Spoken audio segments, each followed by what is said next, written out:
नमस्कार मित्रों, एक बार फिर से आपका हार्दिक स्वागत और अभिनंदन है सोलो सॉल्यूशन में। आज का जो हमारा चर्चा का विषय है वो हिंदी के अन्य वर्णों पर हम आज चर्चा करेंगे। हिंदी के अन्य वर्ण, इस पर चर्चा करने का मुख्य उद्देश्य क्या है कि इस वाले जो बिंदु है इसमें हम थोड़ा सा कंफ्यूज रहते हैं और यहाँ से प्रश्नों की जो पूछे जाने की जो प्रवृत्ति रहती है वो काफ़ी संभवतः काफ़ी रहती है। इसलिए हमने इस बिंदु को समझने का एक प्रयास किया है और उम्मीद है कि आप इन बिंदुओं को समझेंगे और आगे जो आपके आगामी जो परीक्षाएं हैं उनमें एक रणनीतिक तौर पर ये बिंदु आपके लिए महत्वपूर्ण होने वाले हैं। देखिए, अगर हम बात करते हैं हिंदी के अन्य वर्णों की, तो सामान्यतः 6 प्रकार से हमारे पास हिंदी के अन्य वर्ण पाए जाते हैं। लेकिन उससे पहले थोड़ा-सा एक चर्चा कर लेते हैं कि हमारे पास जो स्वर हैं, सामान्यतः स्वरों की संख्या 11 हो गई और जो हमारे पास व्यंजन होते हैं, ये व्यंजनों में जो हमारे पास व्यंजनों की संख्या हो गई, वो कितनी हो गई? 33 हो गई। तो यदि यदि मैं कहूँ कि स्वर और व्यंजन या मैं कहूँ मूल वर्ण जो है हिंदी में मूल वर्ण, तो मूल वर्णों की जो संख्या हो जाएगी वो कितनी हो जाएगी? 44 हो जाएगी।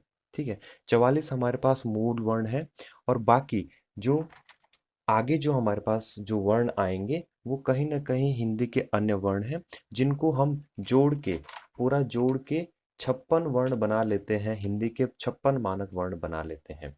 तो आप मानिए कि 44 तो हमारे पास मूल वर्ण है और 12 जो हमारे पास वर्ण होंगे वो हम इन 6 प्रकार से किस प्रकार से ये आए उनके बारे में जानने जानने पर ये चीज़ें स्पष्ट होंगी।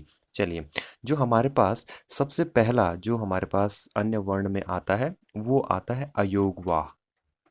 आप सभी ने इसका नाम बहुत स्पष्ट रूप से सुना होगा और आप सभी जानते होंगे कि अयोगवाह जो हमारे पास जो वर्ण होते हैं, इनकी अगर हम संख्या की बात करें तो ये 2 प्रकार से हमारे पास होते हैं।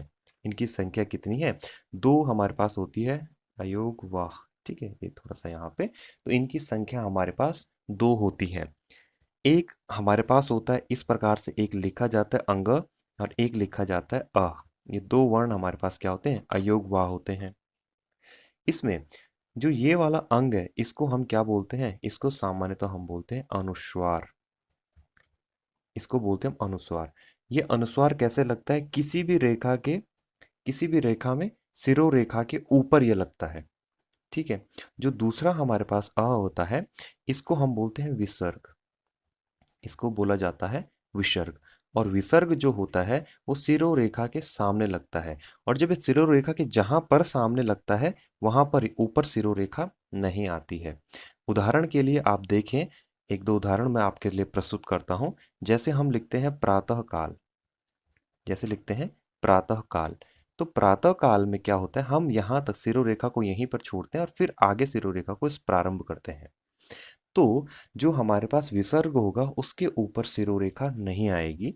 तो हमारे पास जैसे एक और वर्ण हम यहाँ पर लिख लेते हैं, एक और वर्ण, सॉरी, एक और वर्ण की अगर हम बात करते हैं तो आपने देखा होगा हम सभी लिखते हैं दुख। ठीक है, दुख के आगे भी विसर्ग आता है। तो ये रेखा इस प्रकार से प्रारंभ होती है और ये पूरा का पूरा जबकि क्या होता है? एक ही शब्द होता है। प्रातः काल का मतलब सुबह, दुख का मतलब दुख या पीड़ा।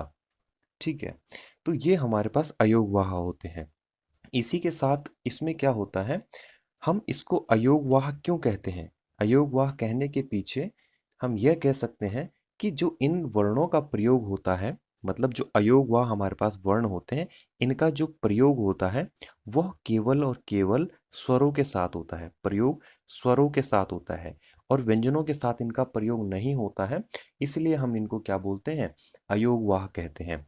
आपने सामान्यतः देखा होगा कि जो हमारे पास जैसे कोई भी अन्य स्वर होते हैं तो उनका प्रयोग सामान्यतः किसके साथ होता है? उनका प्रयोग सामान्यतः व्यंजनों के साथ होता है। अगर मैं क लिख रहा हूं तो क में भी क, धन, ए, तो ये हमारे पास क्या स्वर है। तो अन्य जो स्वर हैं वो उनका प्रयोग तो व्यंजनों के साथ हो रहा है, लेकिन जब हम बात करते हैं अयोगवाह वर्ण की तो इनका प्रयोग केवल और केवल स्वरों के साथ होता है, व्यंजनों के साथ नहीं होता है। इस कारण से इसे हम क्या बोलते हैं? अयोगवाह बोलते हैं। एक और इम्पोर्टेंट बिंदु है कि इनमें जो मात्रा होती है, सदैव इनकी जो मात्राएं होती हैं वो मात्राएं दो प्रकार की होती हैं। दो मात्राएं इनमें गिनी जाती हैं। जैसे अ की बात करें तो एक मात्रा होगी, ठीक है। आ की बात करें तो एक मात्रा होगी, ई एक मात्रा। जब ये जुड़ेंगे आपस में तो हम ये मान सकते हैं कि जो अंग अह जो हमारे पास अनुस्वार और विसर्ग है, इनमें दो मात्राएं सदैव मानी जाती हैं। तो हम ये कह सकते हैं कि वे वर्ण जो व्यंजनों के साथ जुड़कर वहन नहीं होते हैं तथा केवल स्वरों के साथ जुड़ते हैं, इसलिए हम इनको क्या बोलते हैं, अयोगवाह बोलते हैं। अगर हम इसको शाब्दिक विच्छेद भी करें अयोगवाह को, तो ये चीजें और स्पष्ट रूप से हमारे पास क्या हो जाती हैं, स्पष्ट रूप से हमें मिलती हैं। देखिए, अ का मतलब यहां से अ जुड़ा, पहले तो अ, फिर योग, और फिर हमारे पास होता है वाह। मतलब अयोग वाह का मतलब जिनका क्या हो रहा है, अ मतलब तो हमारे पास क्या हो गया, नहीं। योग मतलब हम ले सकते हैं जुड़ना, और वाह का मतलब हो सकता है वहन। तो मतलब जो जुड़कर वहन नहीं होते हैं, जो जुड़कर वहन नहीं होते हैं, उन्हें हम अयोग वाह कहते हैं। तो किसके साथ जुड़कर वहन नहीं होते, तो व्यंजनों के साथ जुड़कर वहन नहीं होते हैं। स्पष्ट रूप से उम्मीद है ये बिंदु समझ में आ रहा होगा कि अयोग वाह हमने किसे बोला। तो अयोग वाह की अगर हम यहाँ पर संक्षेप में अगर बात करें तो अयोग वाह हमारे पास क्या हो गए। देखिए, अयोग वाह दो प्रकार के हमारे पास वर्ण होते हैं, दो प्रकार के वर्ण होते हैं। अंग जो होता है इसको अनुस्वार बोलते हैं, ये हमेशा सिरोरेखा के ऊपर लगता है। आह जो होता है ये विसर्ग होता है, यह सिरोरेखा के सामने लगता है, सिरोरेखा से नीचे लगता है लेकिन वर्ण के सामने लगता है। एग्जाम्पल जैसे प्रातः काल, दुख, ये हमारे पास एग्जाम्पल हो गए। इनका प्रयोग केवल स्वरों के साथ होता है, ठीक है। और मात्राएं इनमें दो मात्राएं गिनी जाती हैं। अयोगवाह का मतलब होता है जो जुड़कर वहन नहीं होते हैं, और जो जुड़कर वहन नहीं होते तो व्यंजनों के साथ ये जुड़कर वहन नहीं होते हैं। उम्मीद है ये चीजें आपको स्पष्ट हो रही होंगी। चलिए बढ़ते हैं इसके डेफिनेशंस जो आपके पास ये है, ठीक है। तो देखिए, संख्या दो हो गई, अनुस्वार विसर्ग हो गया, प्रयोग व्यंजनों वर्णों के साथ नहीं होता है, केवल स्वरों के साथ प्रयोग होते हैं। और अनुस्वार को शीर्ष बिंदु वाला वर्ण भी कहते हैं, ये मिस हो गया था। तो अनुस्वार को हम क्या बोलते हैं, शीर्ष बिंदु वाला वर्ण कहते हैं, और विसर्ग को पार्श्व बिंदु वाला वर्ण भी कहते हैं। कई बार एग्जाम में आ जाता है कि निम्न में शीर्ष बिंदु वाला वर्ण कौन सा है, या शीर्ष बिंदु वाला वर्ण कहलाते हैं। ऑप्शन आपको दे दिए जाए, जैसे संयुक्ताक्षर, अयोगवाह, विकसित स्वर, ताड़न जात, इस प्रकार से आपके पास स्वर दे दिए जाए, या इस प्रकार से आपके पास ऑप्शन दे दिए जाए, तो आपका जो सही आंसर होगा वो अयोगवाह होगा। या इसी प्रकार से विसर्ग को पार्श्व बिंदु कहते हैं, तो अब प्रश्न बन बन गया कि पार्श्व बिंदु वाले वर्ण कहलाते हैं, और ऑप्शन आपके पास इसी प्रकार से दे दिए जाए। तो यह स्पष्ट रखें कि प्रश्न किसी भी प्रकार से पूछे जा सकते हैं। जिस प्रकार से हम देख रहे हैं कि कंपटीशन काफी हाई हो चुका है, तो इस प्रकार से ये चीजें, इस प्रकार के प्रश्न बनने की जो संभावनाएं हैं वो काफी बढ़ जाती हैं। चलिए, अगला जो हम यहाँ पर डिस्कस करने वाले हैं, पहला तो हम अयोगवाह को डिस्कस कर चुके हैं कि अयोगवाह क्या होते हैं। अब जो हमारा दूसरा बिंदु है वो है संयुक्ताक्षर, और संयुक्ताक्षर से भी हमारे पास बहुत सारे प्रश्न यहाँ पर बनते हैं। आप इन टर्म्स को समझिए, जब ये समझ में आ जाएंगे तो प्रश्नों की बनने की प्रवृत्ति भी आपको समझ में आ जाएगी। प्रश्न कितने भी घुमाकर पूछें, लेकिन कंसेप्ट अगर आपके क्लियर है तो इनमें दिक्कत भी नहीं आने वाली है। तो संयुक्ताक्षर हम किसे कहते हैं, पहले तो इसके अगर हम विच्छेदित करें इनको, तो संयुक्त, देखिए अगर हम इसको विच्छेदित करें तो एक वर्ण हमारे पास क्या बन रहा है, संयुक्त। और एक वर्ण हमारे पास, एक अगर यहाँ से एक शब्द और निकाले तो ये बन रहा है अक्षर। तो मतलब जो अक्षर संयुक्त रूप से मिले हों, जो संयुक्त या जुड़े हों आपस में, उनसे एक नया अक्षर बना हो, उसको हम बोलते हैं संयुक्ताक्षर। और संयुक्ताक्षर की अगर हम बात करें तो हिंदी में संयुक्ताक्षर जो हमारे पास वर्ण होते हैं, इनकी संख्या होती है 4। ये बनते कैसे हैं, तो इनके बनने की प्रवृत्ति को अगर हम देखें, इनके बनने की प्रवृत्ति को अगर हम देखें तो स्पष्टतः पहले ये होता है कि इसमें दो व्यंजन,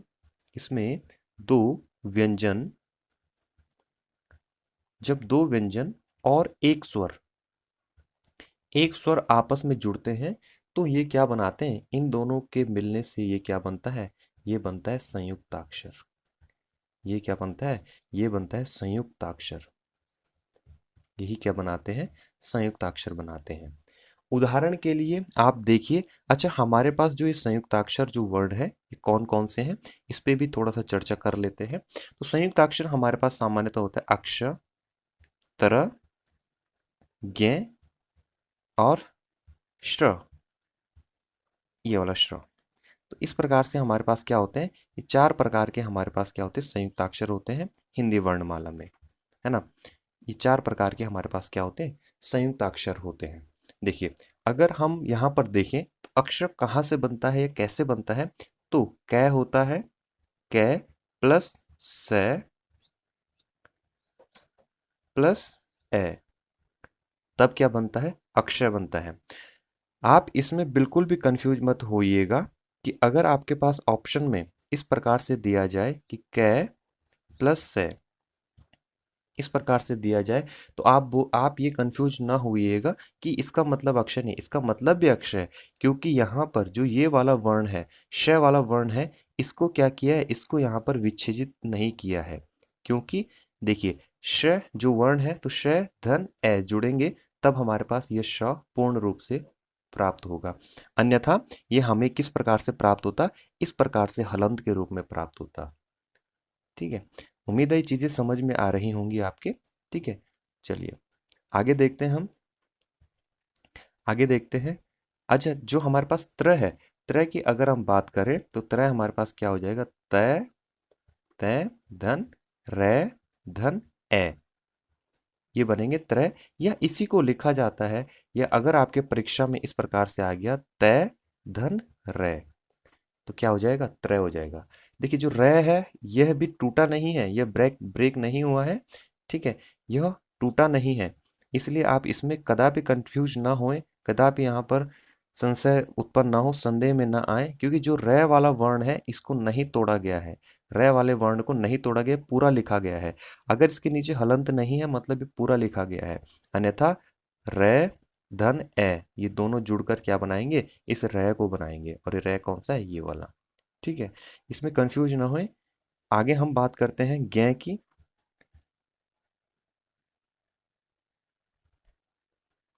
आगे हम थोड़ा सा इनकी बात कर लेते हैं कि ज्ञ की अगर हम बात करते हैं तो ज्ञ में क्या होता है, जय धन य, इसको भी आधा लिखेंगे और अ, ये बनाते हैं ज्ञ को। और ज्ञ को अगर आपके पास प्रश्न में इस प्रकार से दे दिया जाए, अगर आपके पास प्रश्न में इस प्रकार से दे दिया जाए कि जय को आधा लिखा और ये को पूरा लिखा, तो आप ये वाला आंसर भी आपका क्या होगा, सही होगा। दोनों आंसर यहाँ पर परीक्षा के दृष्टिकोण से दोनों जो हमारे पास उत्तर होंगे इस प्रकार से दोनों नहीं आ सकते हैं। अन्यथा किसी भी विभाग को कटघरे में खड़ा होना अच्छा नहीं लगेगा, तो इस पे आप रिट भी दायर कर सकते हैं अगर इस प्रकार से आए, पहले तो ऐसे होगा नहीं।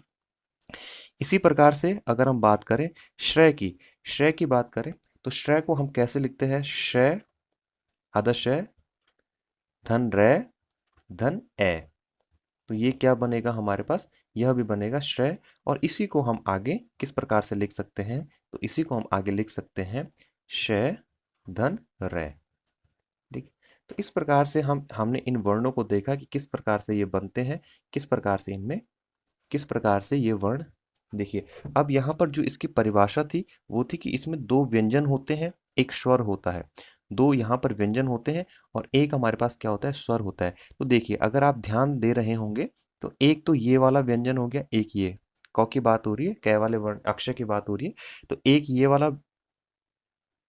वाला कै और शय, ये दो व्यंजन हो गए, और अ हमारे पास क्या है, स्वर जुड़ा। इसी प्रकार त्रय की बात करें तो आधा तय और रे, यहाँ पर दो हमारे पास व्यंजन हुए, उसके साथ ए जुड़ा। इसी प्रकार से अगर हम ज्ञ की बात करें तो जय और ये दो व्यंजन जुड़े, उसके साथ अ एक स्वर जुड़ा। इसी प्रकार श्रेय की बात करें तो श्रेय और रे ये दो हमारे पास व्यंजन जुड़े और इसके साथ एक ए जुड़ा। ठीक है, यहाँ पे आप कंफ्यूज बिल्कुल ना होइएगा, क्योंकि यहाँ पर भी अगर इनको इन वर्णों को अगर हम विच्छेदित करें, इन वर्णों को अगर हम इनको इनके वर्ण विक्षेपण करें, इनको तोड़ें वर्णों में, तो यहाँ पर भी हमें यही चीजें प्राप्त होंगी। ठीक है, यहाँ पर भी हमें यही चीजें प्राप्त होंगी, इसी प्रकार से ये चीजें प्राप्त होंगी। तो संयुक्त अक्षर क्या कहलाते हैं? तो संयुक्त अक्षर कहलाते हैं वे वर्ण जिनमें कम से कम दो व्यंजन होंगे, मिनिमम, ठीक है, कम से कम दो व्यंजन होंगे और एक स्वर होगा, वो हमारे पास क्या कहलाएंगे? संयुक्त अक्षर कहलाएंगे। याद रह जाएगा ये कि 2-1 का इसमें रेशो बनता है, दो व्यंजन और एक हमारे पास क्या होंगे? स्वर होंगे। देखिए, एक और इम्पोर्टेंट हमारे पास थोड़ा सा बिंदु जो कि हम इसी में प्रयोग करते हैं, जैसे ये है गे, इसको हम क्या सामान्यतः उच्चारण में क्या लाते हैं? गे। लेकिन अगर इसका देखा जाए तो ये गे नहीं, इसको हम सामान्यतः पढ़ते हैं जय। इसको हम सामान्यतः जो होता है उच्चारण की दृष्टि से तो ये जय होता है, लेकिन अभी हम गे को पढ़ते हैं तो ये भ्रमवश हम पढ़ते हैं, या तो भ्रमवश हम इसको पढ़ते हैं, या हम बोल सकते हैं कि लोग प्रचलन जैसे चल रहा है, लोग प्रचलन में जिस प्रकार से चीजें चल रही हैं उस प्रकार से हम इसमें क्या देखते हैं? इसमें इसको पढ़ते हैं। तो सामान्यतः इसका जब उच्चारण की दृष्टि से आ जाए या आपके पास प्रश्न आ जाए गे का वर्तनी की दृष्टि से सही शब्द होगा, तो इस प्रकार से आपको ऑप्शन दे दिए जाए तो आप हमेशा जय वाले ऑप्शन पे क्लिक करेंगे।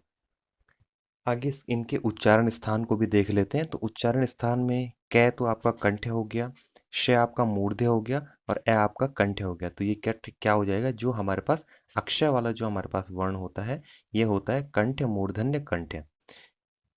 एक सेकेंड। इसी प्रकार से त्रय जो होता है वो क्या होता है? दंत, मूर्धन्य, कंठ।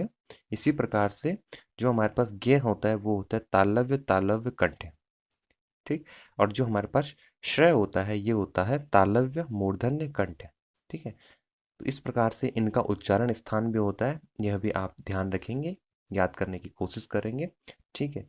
उम्मीद करूंगा कि एक टेबल लेके आए या इसको समझने के लिए कंठ, मूर्धन्य, इनको समझने के लिए एक टेबल बनाई है। उस टेबल के थ्रू हम आसानी से इन चीज़ों को भी समझ सकते हैं। थोड़ा सा एफर्ट तो लगाने पड़ेंगे चीज़ों को समझने के लिए स्पष्ट रूप से। चलिए, अगला जो हमारे पास तीसरा जो हमारे पास यहाँ पर जो अन्य वर्णों की अगर हम बात करते हैं, तीसरा जो हमारे पास वर्ण आता है इसको हम बोलते हैं, एक तो हम इसको जानते हैं विकसित, विकसित स्वर, विकसित स्वर, या इसको हम जानते हैं अनुनासिक, अनुनासिक। इसको हम जानते हैं या तो विकसित स्वर या अनुनासिक स्वर, या हम इसको एक और नाम से जानते हैं, क्या? चंद्र बिंदु, चंद्र बिंदु वाले, चंद्र बिंदु वाला वर्ण के नाम से भी इसको हम क्या करते हैं? जानते हैं। ठीक है। तो ये तीन प्रकार से हम इसको जानते हैं। तो कौन सा वाला होगा? आपके माइंड में भी ये क्लिक कर चुका होगा कि जो हमारे पास, जब आपने चंद्र बिंदु सुना होगा तो देखिए ये वर्ण हमारे पास, इनको हम किस प्रकार से बोलते हैं? तो इसको या तो ये विकसित स्वर आपके पास आ सकता है कि विकसित स्वर है, ठीक, या आ सकता है अनुनासिक, या आ सकता है चंद्र बिंदु वाला। ठीक है। तो हम बोलते हैं कि अनुनासिक, अनुनासिक जो हमारे पास होता है यह क्या होता है कि अनुस्वार जो हमारे पास होता है, अनुस्वार, इसका तद्भव है। इसका क्या है? तद्भव है। तद्भव मतलब, देखिए तत्सम मतलब होता है कि ऐसे शब्द या ऐसे वर्ण जो मूल भाषा से उसी प्रकार से लिए गए हों। और आप सभी जानते हैं कि हमारे पास जो मूल भाषा होती है वो कौन सी है? संस्कृत है। तो संस्कृत से जिन शब्दों या जिन वर्णों को उसी प्रकार से लिया जाता है वो तत्सम होते हैं, और तद्भव होते हैं कि जिनमें कुछ छेड़छाड़ करके उनमें क्या किया जाता है? उनको मॉडिफाई किया जाता है, वो हमारे पास क्या हो जाते हैं? तद्भव हो जाते हैं। तो हम कह सकते हैं कि जो अनुस्वार है, ऐसे अनुस्वार या अनुस्वारों का ये क्या कहलाता है? तद्भव रूप कहलाता है। ठीक है। तद्भव रूप क्या है? ये विकसित स्वर या अनुनासिक या चंद्र बिंदु वाले स्वर होते हैं। अब देखिए, जो ये हमारे पास विकसित स्वर होते हैं, तो ये कौन कौन से हमारे पास होते हैं? तो सामान्यतः पहले जो अनुनासिक हमारे पास होते हैं तो इनमें क्या होता है? जो हमारे पास प्राणवायु होती है, जो हमारे पास क्या होती है? प्राणवायु होती है। प्राणवायु ये क्या करती है? यह मुंह और नाक दोनों से साथ में निकलती है। तो इसलिए हम इनको क्या बोलते हैं? अनुनासिक वर्ण कहते हैं, अनुनासिक शब्द कहते हैं। जैसे जैसे आप उदाहरण के लिए लें, उदाहरण के लिए हमारे पास आ जाता है जैसे अ और इसके ऊपर बिंदी, चंद्र बिंदी, तो ठीक है। फिर आ, उसके ऊपर चंद्रबिंदी, तो आंख बोलते हैं हम। इसी प्रकार से ई, इसके ऊपर चंद्रबिंदी। ठीक है, तो इस प्रकार से जो हमारे पास वर्ण होंगे, इनको हम विकसित स्वर, अनुनासिक, चंद्रबिंदु, ये कहेंगे। ठीक है,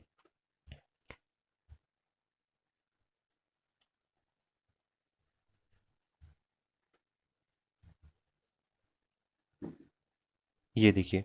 तो अनुनासिक जो हमारे पास, अनुनासिक हमारे पास क्या होंगे, अनुस्वार का तद्भव रूप होंगे और इनके चंद्रबिंदी ऊपर लगेगी। ठीक है, इनके ऊपर क्या लगेगी, चंद्रबिंदी लगेगी। देखिए अनुस्वार में क्या हो रहा था, अनुस्वार में आपने देखा कि अनुस्वार में एक बिंदी ऊपर लगती है, लेकिन इसमें क्या लगती है, दो बिंदियां ऊपर लगती हैं। अगर मूल भाषा की बात करें तो मूल भाषा में आपको अनुनासिक नहीं मिलेंगे और ये हिंदी में मिलेंगे। चलिए आगे देखते हैं,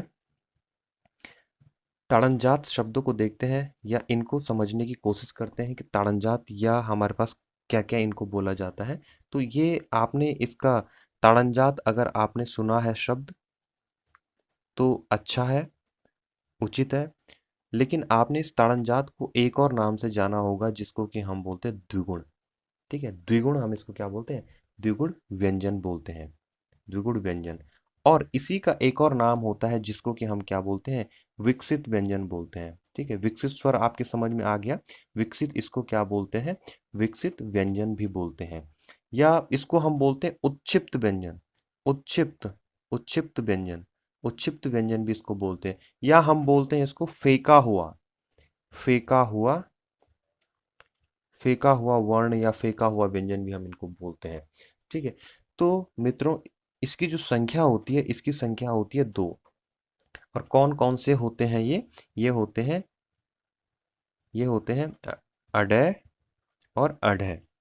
ठीक है, ये क्या होते हैं, ये दो प्रकार के हमारे पास होते हैं, अडय और अढय, ये दो प्रकार के हमारे पास क्या होते हैं, ये द्विगुण व्यंजन होते हैं, या क्या होते हैं, ये उच्छिप्त व्यंजन होते हैं, या ये विकसित व्यंजन होते हैं, या फेंके हुए व्यंजन होते हैं। देखिए अढय, अगर फेंका हुआ व्यंजन हम इसको बोल रहे तो क्यों बोले अढय या अढय।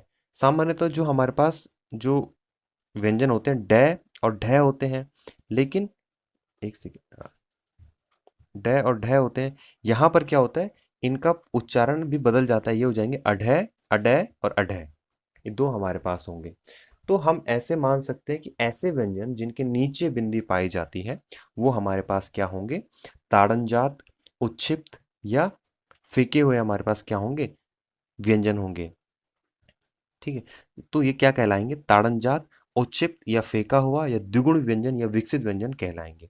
ऐसे व्यंजनों के नीचे क्या पाई जाती है, बिंदी पाई जाती है, और ये दो प्रकार के होते हैं, अडय और अढय। ठीक है, और इन वर्णों को स्वर रहित नहीं किया जा सकता है, क्योंकि एक समय में एक वर्ण पर एक स्थान पर दो चिन्ह नहीं लगाए जा सकते हैं। जैसे एग्जाम्पल आपको ये दिख रहे होंगे। ठीक है, वांग्मय, उच्चारण की दृष्टि, वांग्मय हम इसको पढ़ेंगे। ठीक है, वाडमय नहीं पढ़ेंगे, वांग्मय, ये इसके सामने जो बिंदी है उसको उच्चारित किया जाएगा। ठीक है, और इसको भी याद रखेंगे कि किसी भी शब्द की शुरुआत इन दोनों व्यंजनों से नहीं होती है, किसी भी शब्द की शुरुआत इन दोनों व्यंजनों से, ताड़नजात व्यंजनों से नहीं होती है, और हम बोल सकते हैं कि इनसे नए शब्दों का आरंभ नहीं होता है। तो ताड़नजात भी आपके समझ में आया होगा कि ताड़नजात हम किसे कहते हैं। ठीक है, अगला हमारा पांचवा जो हमारे पास यहाँ पर अन्य वर्ण आते हैं, ये आते हैं विदेशी स्वर। ठीक है, विदेशी स्वर, या इसको क्या बोलते हैं, आगत, आगत स्वर। ध्यान रखेंगे, स्वर और व्यंजन में ध्यान रखेंगे, विदेशी स्वर या आगत स्वर, या इसको हम क्या बोलते हैं, एक और नाम से जानते हैं, वो जानते हैं मेहमान स्वर। स्वर की बात हो रही है मित्रों। ठीक है, या हम इसको किस नाम से जानते हैं, इसको हम जानते हैं एक बहुत प्रसिद्ध नाम से कि अर्धचंद्र बिंदु, अर्धचंद्र बिंदु वाला जो हमारे पास स्वर होता है, इसको इस नाम से जाना जाता है। तो विदेशी स्वर, आगत स्वर, मेहमान स्वर या अर्धचंद्र बिंदु वाला स्वर आप आपको स्पष्ट होगा। तो इन वर्णों की जो संख्या होगी, इन स्वरों की जो संख्या होगी वो एक होगी, और वो कौन से वाला होगा, वो होगा इस प्रकार से। ठीक है, जैसे आप लिखते हैं सामान्यतः कॉलेज, कॉलेज लिखा जाता है तो कॉलेज के नीचे, कॉलेज के ऊपर हम इस प्रकार से लगा लेते हैं। या आपने लिखा डॉक्टर, तो डॉक्टर के ऊपर भी हमने इस प्रकार से लगाते हैं। ठीक है, तो ये क्या होते हैं हमारे पास विदेशी स्वर, या इसको हम आगत स्वर कहते हैं, इसी को हम मेहमान स्वर कहते हैं, इसी को हम अर्धचंद्र बिंदु वाला कहते हैं। क्वेश्चन बन सकते हैं, इन नामों को भी आप ध्यान रखिएगा, स्पष्ट रूप से ध्यान रखिएगा, ये चीजें आपके बहुत काम आने वाली हैं। देखिए, तो विदेशी स्वर, आगत स्वर, मेहमान स्वर, अर्धचंद्र बिंदु, ठीक है, इन वर्णों की संख्या एक हो गई। और इस प्रकार से इसको इसको हम, हाँ ये महत्वपूर्ण है, इसको हम क्या कहते हैं, वृत्ताकार स्वर भी कहते हैं। ठीक है, वृत्ताकार स्वर भी इसको कहा जाता है। ठीक, अन्य बिंदु और अंतिम बिंदु पे अगर हम चर्चा करें तो छठवां जो हमारे पास आता है, ये आता है विदेशी। इसको कहा जाता है विदेशी व्यंजन, या हम बोल सकते हैं आगत व्यंजन, आगत व्यंजन। ठीक है, या हम इसी को बोल सकते हैं, क्या आपने प्रसिद्ध नाम सुना होगा इसका, क्या, नुक्ता। ठीक है, नुक्ता वर्ण या नुक्ता व्यंजन। ठीक है, ये आपने नाम सुना होगा। तो जो हमारे पास ये नुक्ता वर्ण होता है, नुक्ता व्यंजन होता है, इनकी जो संख्या होती है सामान्यतः कितनी होती है, 5 होती है। ठीक है, और ये 5 हमारे पास कौन कौन से होते हैं, पहले नुक्ता लगता कहाँ है। देखिए, कोई भी अगर वर्ण है, कोई भी इस प्रकार से वर्ण है, तो इसके आगे ये लगता है नुक्ता। नुक्ता कहाँ लगता है, आगे किसी, ये क्या है, ये नुक्ता है, ये नुक्ता। किसी भी वर्ण के जब नीचे बिंदु लगता है तो ये क्या होता है हमारे पास, ताड़न जात, ताड़न जात, या इसको हम क्या बोलते हैं, द्विगुण। किसी भी वर्ण के अगर आगे बिंदु लग रहा है तो ये कौन सा वाला बिंदु होता है, ये होता है पंचमाक्षर वाला। इनको ध्यान रखेंगे, ये कौन सा वाला बिंदु होगा, ये पंचमाक्षर वाला होगा। किसी भी वर्ण के अगर ऊपर बिंदु लग रहा है तो ये कौन सा होगा, अनुस्वार। ठीक है, ये कौन सा वाला बिंदु होता है, ये अनुस्वार वाला बिंदु होता है। तो वर्ण के चारों ओर बिंदु लग रहे हैं, आपको इसको ध्यान रखना होगा। ये शिरोरेखा के जस्ट ऊपर लगेगा तो उसको अनुस्वार बोलेंगे। अगर वर्ण के सामने लगेगा तो पंचमाक्षर वाला बिंदु लगता है। वर्ण के, ये पंचमाक्षर वाला जो बिंदु लगता है, ये एक ही वर्ण में लगता है। क वर्ग का जो अंतिम हमारे पास वर्ण होता है, पंचमाक्षर होता है, ग वाला, उसमें लगता है। इसी प्रकार से वर्ण के नीचे लग रहा है तो ताड़नजात हो जाएगा, द्विगुण हो जाएगा, फेंका हुआ हो जाएगा, उत्क्षिप्त हो जाएगा, विकसित व्यंजन हो जाएगा, तो वो लगता है। नुक्ता जो लगता है वर्ण के पहले लगता है, इस वाली साइड को लगता है। ठीक है, तो अगर हम बात करें कि नुक्ता हमारे पास, नुक्ता जो हमारे पास वर्ण है वो कितने हमने बताए, 5 प्रकार से होते हैं। और 5 प्रकार से कौन कौन से होते हैं, एक होता है क के आगे बिंदी, एक है, एक हमारे पास होता है ग, एक हमारे पास होता है ज, और एक हमारे पास क्या होता है फ। तो इस प्रकार से ये हमारे पास क्या होते हैं, 5 हमारे पास क्या होते हैं, नुक्ता वर्ण, नुक्ता व्यंजन होते हैं। लेकिन इसमें एक महत्वपूर्ण बात आपको याद रखने की जरूरत है कि इसमें जो हमारे पास एनसीईआरटी में दिए गए हैं, एनसीईआरटी में, तो इन वर्णों की संख्या दी गई है 3। ठीक है, कौन कौन से, ख, ज और फ। ये 3 वर्णों की हमारे पास क्या दी गई है, संख्या दी गई है। ठीक है, लेकिन ध्यान रखेंगे, वैसे तो ये दोनों जो ऑप्शन है आपके पास साथ नहीं आएंगे, 5 और 3 साथ नहीं आएंगे। लेकिन अगर आते हैं तो आप यहाँ पर एनसीईआरटी वाले की तरफ को चलेंगे। वैसे 5 वाला जो बिंदु है यह भी सत्य है। और ये जो वर्ण होते हैं, ये नुक्ता जो वर्ण होते हैं, ये कौन सी भाषा के होते हैं, तो ये होते हैं अरबी, अरबी फारसी भाषा के ये क्या होते हैं, शब्द होते हैं। अरबी फारसी भाषा के क्या होते हैं, ये वर्ण होते हैं। ठीक है, उम्मीद है ये चीज़ें आपको स्पष्ट हो रही होंगी। तो हमारे पास विदेशी व्यंजन या नुक्ता व्यंजन की संख्या सामान्यतः कितनी होती है, 5 इनकी संख्या होती है। इसे जीवामूल ध्वनियां भी कहते हैं, क, ख, ग, ज, फ। ठीक, एनसीईआरटी में संख्या 3 है, ख, ज, फ। और ये क्या है, अरबी फारसी के हमारे पास क्या होते हैं, वर्ण होते हैं। चलिए थोड़ा सा आगे एक बिंदु पर भी अब चर्चा कर लेते हैं। देखिए, ये देखिए, वर्णों की संख्या, इसमें हमेशा कंफ्यूज रहते हैं, तो बिल्कुल भी कंफ्यूज मत होइएगा। आज इन चीज़ों को सब स्पष्ट रूप से खत्म कीजिए। स्वरों की संख्या की बात करें, सामान्य तो स्वरों की संख्या की बात करें तो 11 स्वर हो गए। इसमें जब 33 व्यंजन जुड़ते हैं तो फिर मूल वर्णों की जो संख्या होती है वो 44 हमें प्राप्त होती है। प्रश्न पत्र में अगर पूछा जाए कि मूल वर्णों की संख्या तो कितनी होगी, हिंदी में 44 होगी। इन्हीं को हम क्या कहेंगे, साधारण वर्णों की संख्या भी इसको कहेंगे। फिर इसमें दो अयोगवाह जुड़ते हैं। अयोगवाह मतलब कौन कौन से, अंग और अह दो जुड़ते हैं हमारे पास, अनुस्वार और विसर्ग।